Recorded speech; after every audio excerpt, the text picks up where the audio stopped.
Hello students, welcome to Amar tuition classes Sardar Nagar Ahmedabad. आज हम 12th का सेकंड लेक्चर ले रहे हैं और इस सेकंड लेक्चर में हम सीखेंगे पार्टनरशिप डीड। जो मैंने फर्स्ट लेक्चर लिया था उसमें आपको समझाया था कि इंट्रोडक्शन टू पार्टनरशिप, पार्टनरशिप होता क्या है, कैसे पार्टनर्स काम करते हैं ना। उसमें हमने ये देखा था कि जो पार्टनरशिप डीड है मीन्स एग्रीमेंट है वो ज़रूरी नहीं है बट डिज़ायरेबल है।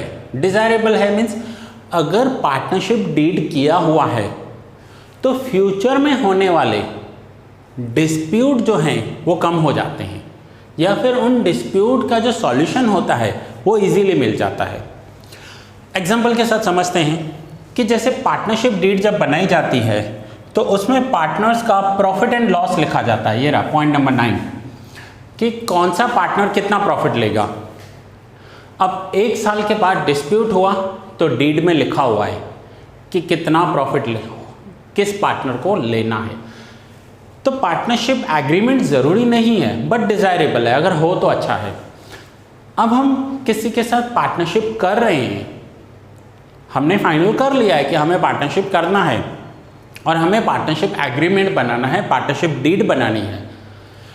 तो उस पार्टनरशिप डीड में कौन कौन से पॉइंट्स आएंगे, क्या क्या रिकॉर्ड होगा, वो हम यहाँ पर सीखेंगे। तो ये आपके टेक्स्ट बुक में ही पॉइंट्स दिए हुए हैं। टेक्स्ट बुक में आपको ये मिल जाएंगे पेज नंबर 2 और 3 पे, partnership deed. Now partnership deed में देखेंगे क्या क्या लिखा जाता है। तो मैं फर्स्ट पॉइंट ले रहा हूँ, डिटेल्स ऑफ पार्टनर्स। पार्टनर्स का पूरा डिटेल लिखा जाता है फर्स्ट डीड बनाने से पहले। इवन कोई भी डीड बनाई जाती है, इवन रेंट एग्रीमेंट भी बनाया जाता है तो उसमें दोनों पार्टीज़ के डिटेल्स लिखे जाते हैं। तो यहाँ पर अगर 2 पार्टनर्स हैं, 3 हैं, 5 हैं, 10 हैं, जितने भी पार्टनर्स हैं उनका नेम, उनके एड्रेस, उनके कॉन्टैक्ट डिटेल्स, उनके फ़ोन नंबर, मोबाइल नंबर सब लिखे जाते हैं। सो फर्स्ट पॉइंट हमें पार्टनरशिप डीड बनाएंगे तब हम फर्स्ट पॉइंट लिखेंगे डिटेल्स ऑफ पार्टनर्स। पार्टनर का फुल नेम, जैसे आप किसी स्कूल कॉलेज में जाते हो, आप अपना एडमिशन फॉर्म भरते हो तो कैसे आपकी पूरी डिटेल ली जाती है, आपका name, full name, date of birth, addresses, contact details. तो यहाँ पर पूरी डिटेल पार्टनर की लिखी जाती है। यह है point number 1। So point first, जब भी हम पार्टनरशिप एग्रीमेंट बनाएंगे, पार्टनरशिप डीड बनाएंगे, सबसे पहले हम पार्टनर्स की डिटेल लिखेंगे कि उस फर्म में कितने पार्टनर्स हैं। जितने भी होंगे, चाहे वो एक्टिव पार्टनर हैं या स्लीपिंग पार्टनर हैं। नाउ एक्टिव पार्टनर और स्लीपिंग पार्टनर क्या होते हैं ये मैंने आपको फर्स्ट लेक्चर में समझा दिया है। अगर आपने मेरा फर्स्ट लेक्चर नहीं देखा है तो पहले जाकर फर्स्ट लेक्चर देख लीजिए, क्योंकि डायरेक्ट सेकंड लेक्चर देखेंगे तो समझ में नहीं आएगा। तो फर्स्ट लेक्चर में पहले आप देख लीजिए कि एक्टिव पार्टनर क्या होता है और स्लीपिंग पार्टनर क्या होता है। सो सबसे पहले हम पार्टनरशिप डीड में डिटेल्स ऑफ पार्टनर्स लिखेंगे। Second point is details of firm. Firm की डिटेल्स लिखनी है हमें। फर्म की डिटेल मीन्स ये जो फर्स्ट पॉइंट में पार्टनर हैं, जितने भी हैं 2, 3, 4, 5, वो मिलकर बिजनेस करने वाले हैं। तो वो कौन सा बिजनेस करेंगे? क्या वो कोई शोरूम स्टार्ट करने वाले हैं कपड़े का, कोई वो फैक्ट्री लगाने वाले हैं और कोई बिजनेस करने वाले हैं। तो यहाँ पर आएगी डिटेल्स ऑफ फर्म। ये फर्म इनकी कहाँ पर होगी, फर्म का एड्रेस क्या होगा, फर्म का नेम क्या होगा, फर्म का रजिस्ट्रेशन नंबर क्या होगा, ये सारी की सारी डिटेल्स पॉइंट नंबर 2 में दी जाती हैं। अब कई बार पार्टनर्स ऐसे होते हैं जिनकी एक से ज़्यादा फर्म्स होती हैं। मीन्स पार्टनर तो होंगे, पार्टनर होंगे बट उनकी एक से ज़्यादा फर्म्स होंगी, अलग अलग सिटीज़ में उनके फर्म्स होंगे। तो ऐसी कंडीशन में अगर ऐसे फर्म्स की अलग अलग सिटीज़ में उनके फर्म्स हैं या ब्रांचेस हैं तो वो भी लिखे जाएंगे। एक एग्जांपल लेते हैं कि जब आप कुछ स्नैक्स खाने जाते हो तो आपने एक नेम सुना होगा जय भवानी या फिर संकल्प। तो ये सब क्या हैं, इनकी बहुत सारी ब्रांचेस होती हैं, होंगे 2, 3, 4 पार्टनर होंगे बट इनकी 100 से ज़्यादा ब्रांचेस हैं। तो ऐसी कंडीशन में फॉर्म की पूरी डिटेल पॉइंट नंबर 2 में मेंशन की जाती है। Third, type of business. Type of business में ये मेंशन करना होगा कि ये जो बिजनेस कर रहे हैं वो किस टाइप का है, किस चीज़ का है, किस प्रोडक्ट का है, और क्या वो लीगल है या इलीगल है। लीगल होना चाहिए ना। लीगल इन द सेंस आप ये मत समझो कि ज़रूर कोई इलीगल प्रोडक्ट सेल कर रहा है, कोई अल्कोहल सेल कर रहा है, ये नहीं। सपोज करो कि दो डॉक्टर मिलकर हॉस्पिटल स्टार्ट कर रहे हैं और दोनों मिलकर हॉस्पिटल चला रहे हैं, दोनों काम भी करते हैं, बैठते हैं, पेशेंट्स को देखते हैं, लीगल है। लेकिन दो लोग मिलकर कर रहे हैं जिसमें से एक डॉक्टर है और दूसरा डॉक्टर नहीं है, तो पार्टनरशिप तो कर सकते हैं, हॉस्पिटल स्टार्ट भी कर सकते हैं, लेकिन वहाँ पर काम कौन करेगा? एक्टिवली पेशेंट्स को कौन देखेगा? जो डॉक्टर होगा। जो डॉक्टर नहीं है वो वहाँ नहीं बैठ सकता, नहीं पेशेंट्स को देख सकता, इलीगल हो जाएगा ये काम। सो लीगल इलीगल की डेफिनेशन बहुत ही वास्ट डेफिनेशन है कि जिस काम के लिए आप क्वालिफाइड हो वो काम आप कर सकते हो। जैसे सपोज करो कोई एडवोकेट है, एडवोकेट क्या करते हैं? कोर्ट में जाकर केस फाइट करते हैं, ठीक है। लेकिन अगर कोई एडवोकेट है ही नहीं तो वहाँ नहीं जा सकता। तो ऐसी कंडीशन में लीगल इलीगल की डेफिनेशन क्या हो जाएगी कि जिस काम के लिए आप क्वालिफाइड हो और आपकी गवर्नमेंट, यहाँ की अथॉरिटीज़ आपको अलाउ करती हैं, वो आपके लिए लीगल हो गया। अगर आप नहीं हो तो आप इलीगल हो जाओगे, ठीक है। सो टाइप ऑफ बिजनेस में हम ये दिखाएंगे कि किस टाइप का उनका बिजनेस है। नेक्स्ट देखते हैं, कमेंसमेंट ऑफ पार्टनरशिप। पार्टनरशिप इन्होंने कब स्टार्ट किया? पार्टनरशिप का स्टार्टिंग डेट देखा जाएगा। जिस दिन ये पार्टनरशिप स्टार्ट हो गई उस दिन के बाद सारे partners as per Indian Partnership Act 1932 एक दूसरे के साथ अनलिमिटेड लाइबिलिटी में बाउंड हो जाते हैं।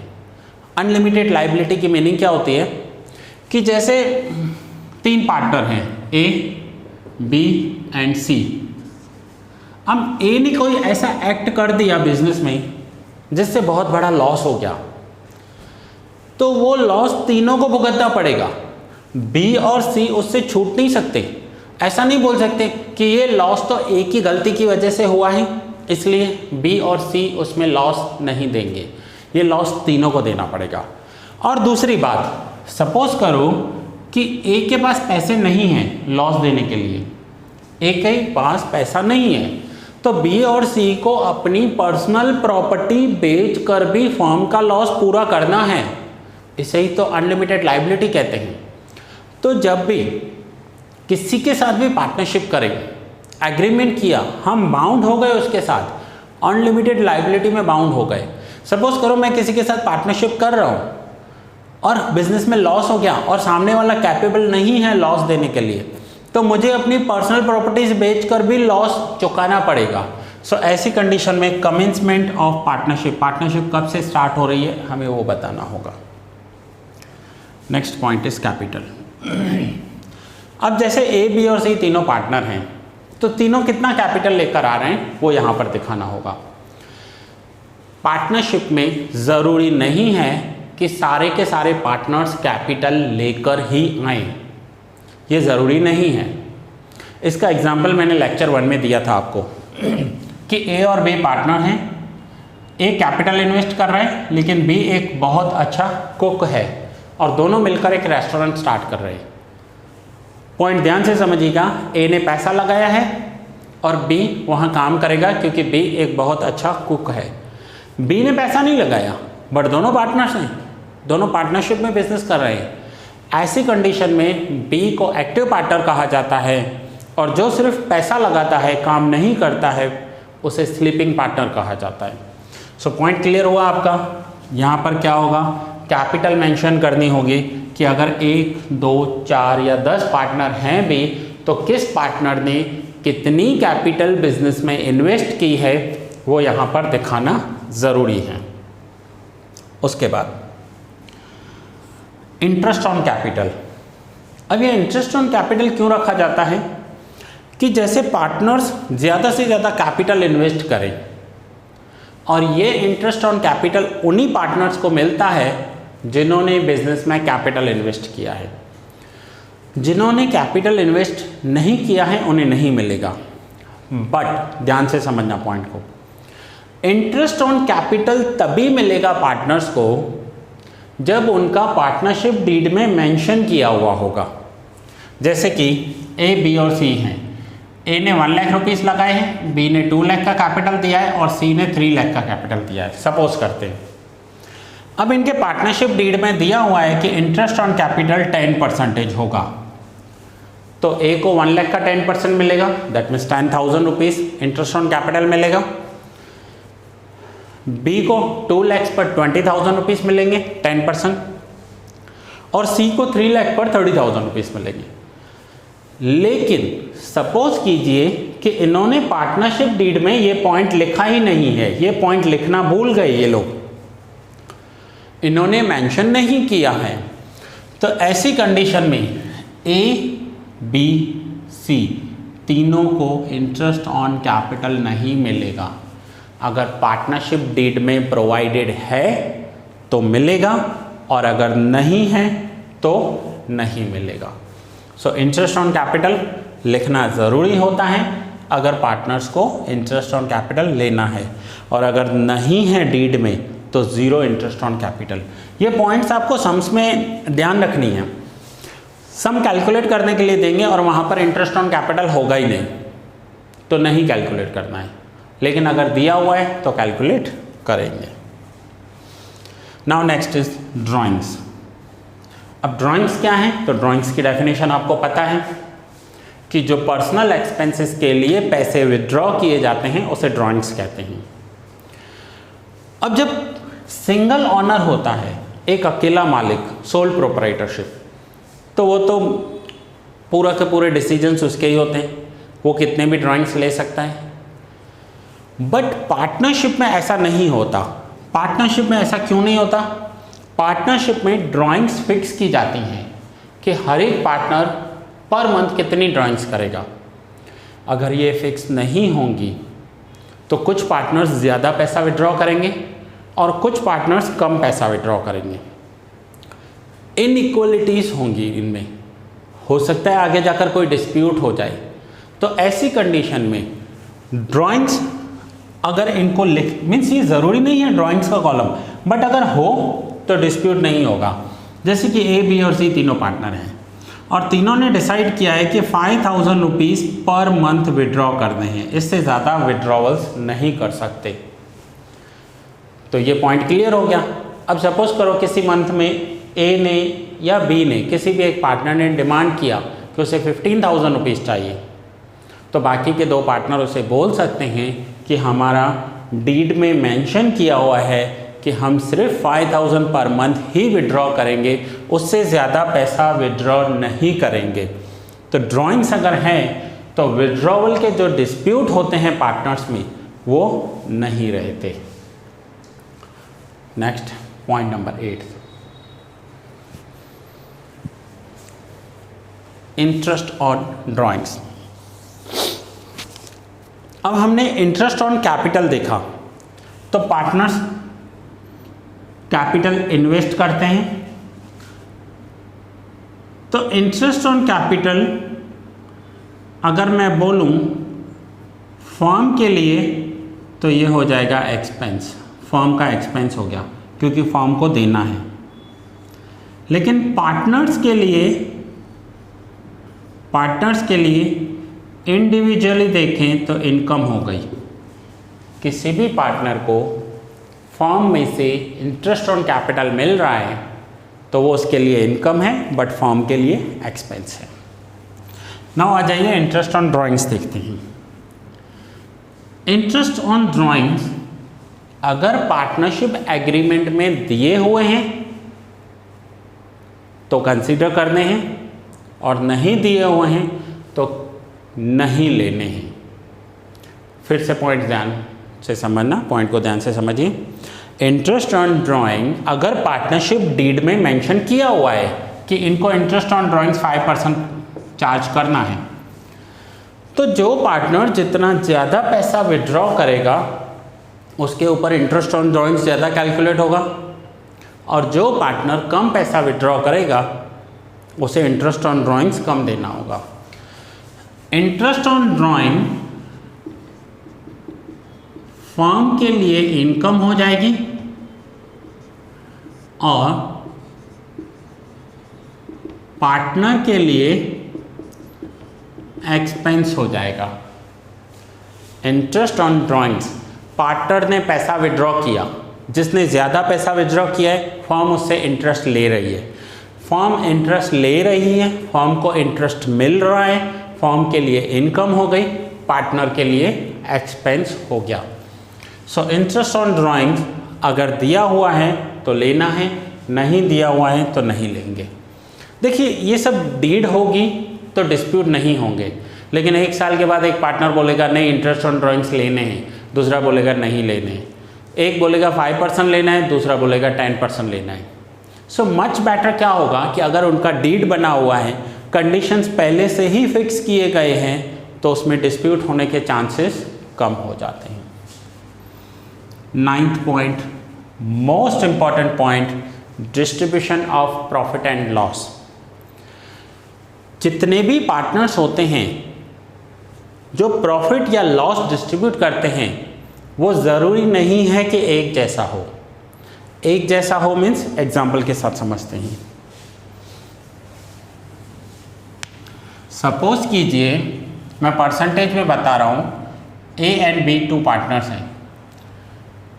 ऐसा भी हो सकता है कि दोनों 50-50 प्रॉफिट ले, मीन्स जो भी प्रॉफिट होगा 50-50 होगा दोनों का, 50% ए का 50% बी का। ऐसा भी हो सकता है कि 60% ए ले और 40% बी ले। ये भी हो सकता है कि 80% ए का हो और 20% बी का हो, और ये भी हो सकता है कि 10% ए का हो और 90% बी का हो, कुछ भी हो सकता है। तो point number 9, distribution of profit and loss में, ये तो मैंने 2 पार्टनर का एग्जांपल लिया, 3 हो सकते हैं, 4 हो सकते हैं, 5 हो सकते हैं। जितने भी पार्टनर्स होंगे वो पहले से डिसाइड करते हैं कि किस पार्टनर का प्रॉफिट कितना होगा। ज़रूरी नहीं है कि सबका एक जैसा हो। ऐसा क्यों नहीं है ज़रूरी? जब इन्होंने बिजनेस स्टार्ट किया होगा, हो सकता है किसी पार्टनर ने ज़्यादा पैसा इन्वेस्ट किया हो और किसी ने कम इन्वेस्ट किया हो। किसी के वर्किंग आवर्स ज़्यादा हैं, किसी के कम हैं। कोई 10 घंटे काम कर रहा है, कोई 2 घंटे काम कर रहा है। सो उसके अकॉर्डिंग डिस्कस होता है और पार्टनर्स डिसाइड करते हैं कि वो पार्टनरशिप कैसे करेंगे और उनका परसेंटेज क्या होगा। चलिए मैं एक एग्जांपल के साथ आपको समझाता हूँ। सपोज़ कीजिए मैं आपके 4 सब्जेक्ट्स ले रहा हूँ अभी, अकाउंट सेट सीखो उसी। अब मैं किसी को, दूसरे टीचर को पार्टनर कर रहा हूँ जो आकर आपका एक सब्जेक्ट ले रहा है इंग्लिश का। मैं ले रहा हूँ आपका अकाउंट स्टेट सीखो उसी। रोज़ 2 लेक्चर होते हैं, 1 आवर में आपको अकाउंट स्टेट्स पढ़ाता हूँ, 1 आवर इको उसी पढ़ाता हूँ। एक दूसरा टीचर आया जो सिर्फ आपका इंग्लिश लैंग्वेज ले रहा है, मीन्स मैं 4 सब्जेक्ट ले रहा हूँ और वो सिर्फ 1 सब्जेक्ट ले रहा है। मेरे रोज़ के 2 लेक्चर होते हैं 1 आवर के, और उसके सिर्फ वीकली 3 दिन लेक्चर होते हैं, वो भी 1 आवर का लेक्चर होता है। अब अगर मैं उसके साथ पार्टनरशिप करूँगा तो ऑफकोर्स 50-50 तो नहीं करूँगा, क्योंकि अगर 50-50 किया तो मुझे मिलेगा 50%, उसको मिलेगा 50%। क्या ये करेक्ट होगा? मैं रोज़ 2 घंटे पढ़ा रहा हूँ, पूरा वीक पढ़ा रहा हूँ, वो हफ्ते में 3 दिन आ रहा है और 1 आवर पढ़ा रहा है। तो ऐसे में परसेंटेज अलग अलग हो सकते हैं, जैसे 80-20 हो सकता है, 10-90 हो सकता है, कुछ भी हो सकता है। सो पार्टनरशिप में ज़रूरी नहीं है कि परसेंटेज इक्वल हो, बट ध्यान से समझना।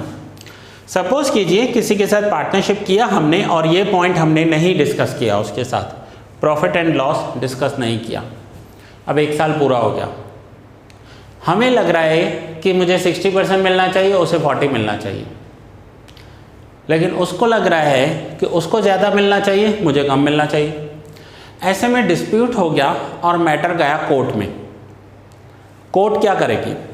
तो कोर्ट इंडियन पार्टनरशिप एक्ट 1932 के अकॉर्डिंग जजमेंट देगी, और उसमें मेंशन किया हुआ है कि जब भी 2 पार्टनर एक दूसरे के साथ पार्टनरशिप करते हैं और प्रॉफिट डिस्कस नहीं किया है तो दोनों को इक्वल पार्टनरशिप दे दिया जाएगा, मीन्स इक्वल प्रॉफिट दे दिया जाएगा। क्योंकि पार्टनरशिप करते वक्त कोई भी वहाँ प्रेजेंट नहीं था, ना एडवोकेट था, ना जज था, कोई भी नहीं था। तो ऐसे में इंडियन पार्टनरशिप एक्ट का रूल बना हुआ है कि किसी भी पार्टनर ने प्रॉफिट का डिस्कशन डीड में नहीं डाला है तो दोनों को इक्वल पार्टनरशिप दी जाएगी, इक्वल प्रॉफिट। अगर 4 हैं तो चारों को इक्वल प्रॉफिट, अगर 10 पार्टनर हैं तो 10 पार्टनर को ही इक्वल प्रॉफिट दिया जाएगा। सो ऐसी कंडीशन में किसी के साथ भी हम पार्टनरशिप करेंगे तो ये पॉइंट सबसे पहले डिस्कस करेंगे कि distribution of profit and loss कितना होना चाहिए। Next point number 10, salary, bonus, commission and remuneration to the partner. अब कई बार ऐसा देखा गया है पार्टनरशिप में कि कोई एक पार्टनर ज़्यादा काम कर रहा है और दूसरा कम काम कर रहा है। एक पार्टनर 10 आवर्स आ रहा है, दूसरा पार्टनर 5 आवर्स आ रहा है। एक पार्टनर की मार्केटिंग स्किल बहुत अच्छी है, वो सेल बहुत अच्छा कर लेता है, लेकिन दूसरा पार्टनर नहीं कर पाता। तो ऐसी कंडीशन में जो पार्टनर बिजनेस को प्रॉफिट देते हैं उन पार्टनर्स को मोटिवेट करने के लिए सैलरी दी जाती है, बोनस दिया जाता है या कमीशन दी जाती है। अगर ऐसा कुछ पार्टनर्स ने पहले से डिसाइड किया है और पार्टनरशिप डीड में लिख दिया है तो होगा, मिलेगा। लेकिन पहले से डिसाइडेड नहीं था, पार्टनरशिप डीड में नहीं लिखा हुआ था, 1 साल पूरा होने के बाद कोई एक पार्टनर बोल रहा है कि मैंने सेल बहुत ज़्यादा की है, मुझे कमीशन मिलनी चाहिए, तो ऐसे कमीशन नहीं मिलेगी। कमीशन कब मिलेगी? पार्टनर्स को जो भी डीड में प्रोवाइड किया हुआ है। अगर डीड में प्रोवाइड किया हुआ है तो मिलेगा, नहीं किया हुआ है तो नहीं मिलेगा। जैसे सेम है, इंटरेस्ट ऑन कैपिटल का भी यही था, डीड में है तो करेंगे, नहीं है तो नहीं करेंगे। Interest on drawings partnership deed में है तो कैलकुलेट होगा, नहीं है तो नहीं होगा। Salary, bonus, commission partnership deed में प्रोवाइडेड है तो पार्टनर्स को मिलेगा, नहीं है तो नहीं मिलेगा। Next is interest on loan provided by partner to the firm. अब ये पॉइंट सबसे ज़्यादा कंफ्यूज करती है स्टूडेंट्स को जब वो सम कैलकुलेट करते हैं, और सबसे ज़्यादा स्टूडेंट इस पॉइंट पर मिस्टेक करके आते हैं बोर्ड में। इंटरेस्ट ऑन लोन, अब सपोज करो कि ए, बी और सी तीनों ने बिजनेस स्टार्ट किया और तीनों ने 1 लाख रुपीस इन्वेस्ट किए और इनका बिजनेस बहुत अच्छा चल रहा है। बिजनेस को 1 साल पूरा हो गया और अब ये चाहते हैं कि बिजनेस को एक्सपांड किया जाए। एक्सपांड किया जाए मीन्स बढ़ाया जाए, बिजनेस का साइज बड़ा कर दिया जाए। बट बिजनेस को एक्सपांड करने के लिए और कैपिटल की ज़रूरत है। तो इन तीनों ने डिसाइड क्या किया कि हम बैंक लोन ले लेते हैं, पॉसिबल है बैंक लोन लेना, बैंक लोन दे देती है। बट फिर डिसाइड हुआ कि बैंक के पास लोन लेने जाएंगे उसमें टाइम लग जाएगा, और ए ने एक ऑफ़र दे दिया। ए ने क्या ऑफ़र दिया कि मेरे पास 1 लाख रुपीस एक्स्ट्रा पड़ा है, मैं वो फॉर्म में as a interest on loan लेकर आता हूँ, एज अ लोन लेकर आता हूँ। अब बी और सी तो एग्री हो जाएंगे क्योंकि पार्टनर एडिशनल पैसा लेकर आ रहा है, तो उसे कहते हैं लोन।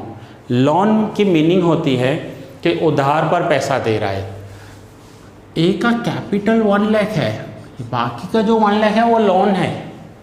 अब कोई पार्टनर एक्स्ट्रा पैसे बिजनेस में लेकर आ रहा है, वो एज अ लोन लेकर आ रहा है, तो उसे इंटरेस्ट मिलना चाहिए या नहीं मिलना चाहिए। तो फिर से दोनों पॉइंट, अगर पार्टनरशिप डीड में प्रोवाइडेड है कि उसे 10% मिलेंगे तो 10 मिलेंगे, अगर पार्टनरशिप डीड में प्रोवाइडेड है कि उसे 8% मिलेंगे तो 8% मिलेंगे। लेकिन सपोज करो पार्टनरशिप डीड में प्रोवाइडेड नहीं है, ध्यान से सुनना, पार्टनरशिप डीड में इंटरेस्ट ऑन लोन डिस्कस नहीं किया था। जब भी ए, बी और सी तीनों ने बिजनेस स्टार्ट किया था तब उन्होंने अपनी पार्टनरशिप डीड में इंटरेस्ट ऑन लोन के लिए कोई भी डिस्कशन नहीं किया था, ना ही डीड में लिखा था। तो ऐसी कंडीशन में 6% इंटरेस्ट ऑन लोन पार्टनर को दिया जाता है। ये नंबर आपको याद रखना है, 6%। क्यों? अगर ये तीनों बैंक से लोन लेते, सपोज कीजिए ए नहीं लेकर आ रहा है और इन्होंने ये जो 1 लाख है ये बैंक लोन लिया है, बैंक से लोन लिया है, तो बैंक को भी तो देना पड़ता, ये लोग इंटरेस्ट देते बैंक को। तो ऐसी कंडीशन में अगर कोई पार्टनर लोन लेकर बिजनेस में आ रहा है तो उसे इंटरेस्ट ऑन लोन देना है, जितना डीड में प्रोवाइडेड है उतने % देना है। अगर डीड में परसेंटेज प्रोवाइड नहीं किए हुए तो 6% इंटरेस्ट ऑन लोन हर एक पार्टनर को मिलेगा, हर एक पार्टनर को मिलेगा। सो क्लियर हुआ? 11th point, interest on loan. पूरा का पूरा 12th में जो पार्टनरशिप है, जो अकाउंट हमें करना है पार्ट 1 में पूरा पार्टनरशिप पे करना है। सो इन पॉइंट्स को ध्यान से समझिएगा। अगर लेक्चर में डाउट है तो आप एक बार फिर से देख लीजिए लेक्चर को, सारे पॉइंट्स क्लियर रखिएगा, क्या लेना है क्या नहीं लेना है और कितना लेना है।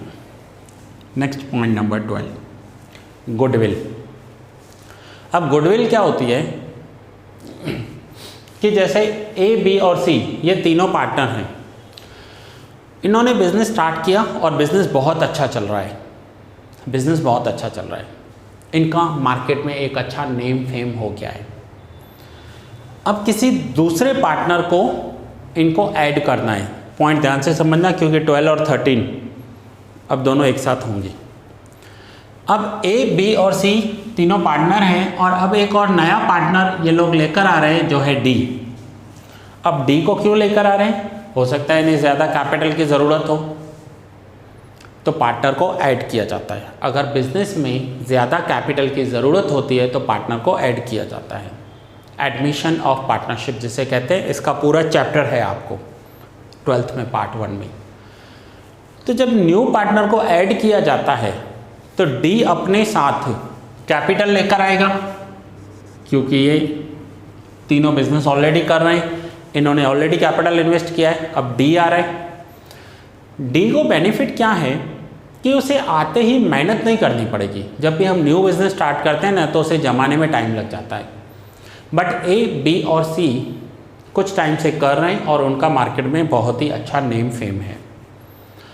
अब ऐसी कंडीशन में डी आ रहा है तो डी को ज़्यादा मेहनत नहीं करनी पड़ेगी और वो आते ही एक प्रॉफिटेबल बिजनेस का हिस्सा बन जाएगा। ऐसे में डी अगर इनके बिजनेस में आ रहा है तो डी को एक एक्स्ट्रा अमाउंट लेकर आना पड़ेगा जिसे कहेंगे गुडविल, और वो गुडविल ए, बी और सी की होगी। क्यों? कि वो डी को एक चलते हुए बेस्ट बिजनेस में एंट्री दे रहे हैं। तो जब भी न्यू पार्टनर को एडमिट किया जाता है और चलता हुआ बिजनेस है तो उसे एक्स्ट्रा गुडविल देनी पड़ती है। चलो एग्जाम्पल के साथ समझाते हैं। सपोज कीजिए कि मेरे 3 फ्रेंड हैं ए, बी, सी, वो एक बिज़नेस कर रहे हैं और उन्होंने ये बिज़नेस 5 साल पहले स्टार्ट किया था और तब उन्होंने कैपिटल निकाला था 1 लाख रुपीज़ तीनों ने। आज वो बिज़नेस उनका बहुत अच्छा चल रहा है और उन्होंने मुझे ऑफ़र दिया कि उन्हें एक पार्टनर की ज़रूरत है, उन्हें बिज़नेस एक्सपांड करना है और मैं एग्री हो गया उनके पास जाने के लिए। अब बिज़नेस 5 साल से चल रहा है, बहुत अच्छा चल रहा है, प्रॉफिट भी कर रहे हैं वो लोग, तो वो क्यों मुझे एंट्री दें? तो मुझे कैपिटल तो लेकर जाना है, मैं कैपिटल तो लेकर जाऊंगा, लेकिन एक एक्स्ट्रा अमाउंट लेकर जाना पड़ेगा जिसे कहेंगे गुडविल, और वो मैं ए, बी और सी तीनों को दूंगा क्योंकि वो एक चलते हुए प्रॉफिटेबल बिजनेस में मुझे पार्टनर कर रहे हैं। तो किसी भी पार्टनर को एक चलते हुए बिजनेस में जो प्रॉफिट कर रहा है उसमें ऐड होना होता है तो गुडविल देनी पड़ती है। तो इसे कहते हैं गुडविल, और जो पार्टनर आ रहा है उसे कहते हैं एडमिशन ऑफ पार्टनरशिप। अब रिटायरमेंट क्या होता है? तो रिटायरमेंट इसका रिवर्स होता है। कैसे रिवर्स होगा? ए, बी और सी तीनों पार्टनर हैं, तीनों ने ये बिज़नेस आज से 5 साल पहले स्टार्ट किया था, बिज़नेस बहुत ही अच्छा चल रहा है, लेकिन अब सी को निकलना है बिज़नेस में से, अलग होना है, रिटायर होना है। अब रिटायर क्यों होना है, हो सकता है उसके पर्सनल रीजंस हों, ये भी हो सकता है उसकी एज हो गई हो, अब वो रिटायर होना चाहता है। अब बिजनेस में ए, बी और सी ये 3 पार्टनर हैं। अब अगर सी निकल गया तो उसका प्रॉफिट ए और बी को होने वाला है, उनका प्रॉफिट बढ़ जाएगा, क्योंकि पहले सपोज करो ये 3 लाख रुपए हर साल कमाते थे तो तीनों 1 लाख रुपीज़ ले लेते थे। अब अगर सी पार्टनर नहीं रहेगा तो प्रॉफिट है 3 लाख ए और बी को मिलेंगे, तो ए और बी का तो प्रॉफिट बढ़ गया। ऐसी कंडीशन में अगर सी रिटायर हो रहा है तो ए और बी उसे गुडविल देकर रिटायर करेंगे। गुडविल देकर रिटायर करेंगे मीन्स जितनी कैपिटल होगी उतना अमाउंट तो देंगे ही, साथ में एक एडिशनल अमाउंट देंगे। वो क्यों? क्योंकि एक प्रॉफिटेबल बिजनेस को सी छोड़कर जा रहा है। और किसके लिए छोड़कर जा रहा है? एग्जिस्टिंग पार्टनर्स के लिए। कौन से एग्जिस्टिंग पार्टनर्स? ए और बी कंटिन्यू करेंगे, उसे कंटिन्यू करने वाले हैं और सी निकल रहा है। तो निकलने वाला पार्टनर अपना प्रॉफिट का परसेंटेज जो है वो छोड़कर जा रहा है बिजनेस को। उस कंडीशन में उसे निकलने के लिए ए और बी एक एडिशनल अमाउंट ऑफर करेंगे, उसे गुडविल कहा जाता है। चलिए एक दूसरा पॉइंट इसमें समझाता हूँ। सपोज करते हैं एक मार्केट है और वहाँ पर एक बहुत अच्छा रेस्टोरेंट है, हमेशा भीड़ लगी रहती है और बहुत अच्छा चल रहा है। उस मार्केट में जो प्रॉपर्टी है, जो शॉप्स हैं, उसकी वैल्यू है 1 करोड़ रुपीज़। 1 करोड़ रुपीज़। अब आपने सोचा कि उस मार्केट में हम शॉप लें और रेस्टोरेंट स्टार्ट करें। आपको 1 करोड़ इन्वेस्ट करने, अब रेस्टोरेंट स्टार्ट करो। पता नहीं वो चलेगा नहीं चलेगा, कितना चलेगा, या उसे कितना टाइम लगेगा ग्रोथ करने में। लेकिन उसी मार्केट में आपको वही रेस्टोरेंट मिल रहा है जो बहुत अच्छा चल रहा है, बट सामने वाले ने आपको ऑफ़र दिया है कि मैं रेस्टोरेंट चलता हुआ आपको दूंगा। एम्प्लॉय भी काम कर रहे हैं, आप रेस्टोरेंट चलाना, लेकिन मैं आपसे 1 करोड़ एंड 25 लाख रुपीज़ लूँगा, 25 लाख रुपीज़ ज़्यादा लूँगा। अब आपने सोचा कि 25 लाख रुपीज़ ही तो हैं, उसे ज़्यादा दे देते हैं। ज़्यादा देने से होगा क्या? एक चलता हुआ बिजनेस हमें मिल जाएगा, उनका एक कस्टमर्स होंगे, क्लाइंट बेस होगा, वो मिल जाएगा। ज़्यादा मेहनत नहीं करनी पड़ेगी और प्रॉफिट जनरेट करना आसान हो जाएगा, क्योंकि कस्टमर्स तो ऑलरेडी आते हैं वहाँ पर। एम्प्लॉय वही रहेंगे, काम करने वाले वर्कर्स वही रहेंगे, सिर्फ ऑनर चेंज हो जाएगा। तो आपको लगा कि कोई न्यू शॉप लेने से बेस्ट है कि हम इस चलते हुए बिजनेस को ले लेते हैं। 25 लाख रुपीज़ ज़्यादा देने हैं, बट हमें प्रॉफिट अच्छा होगा और 100% कन्फर्म है बिजनेस प्रॉफिट करेगा। तो वो जो एडिशनल अमाउंट दिया जा रहा है उसे अकाउंटिंग लैंग्वेज में गुडविल कहते हैं। सो अब आपको समझ में आया गुडविल कहाँ पर कैलकुलेट होती है। इन सबको गुडविल कहा जाता है। एडमिशन रिटायरमेंट भी क्लियर हो गया आपका।